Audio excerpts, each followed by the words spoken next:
Le regain de tension dans le nord Mali préoccupe les États de la bande sahélo-saharienne. Une préoccupation qui s'explique aussi par la prise en otage par Boko Haram de plus de 200 jeunes filles au Nigeria. Pour pallier ce déficit sécuritaire, les chefs des services de renseignement et de sécurité de 11 pays comme le Mali, la Mauritanie, la Libye ou encore le Nigeria planchent sur cette problématique ce lundi 19 et pour 2 journées à Ouagadougou au Burkina Faso.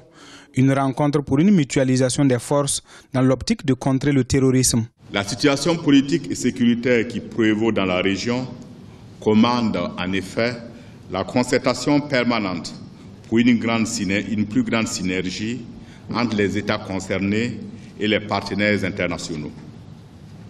Les évolutions en cours au Mali, en Libye et au Nigeria sonnent comme un signal pour rappeler que la tâche est ardue et qu'elle est loin d'être achevée. À Niamey, l'appel avait été lancé aux États membres de l'Union africaine et aux partenaires internationaux pour leur contribution à la mise en œuvre effective de la stratégie pour le Sahel, en cohérence avec la stratégie globale de l'Union africaine que constitue l'agenda 2063. Une région du continent à la sécurité fébrile selon certains observateurs qui estiment que la solution à cette criminalité transfrontalière doit être continue et non ponctuelle. Je peux vous assurer que nous avons quand même concrètement réussi à établir des communications sécurisées entre tous les pays concernés pour l'échange de l'information.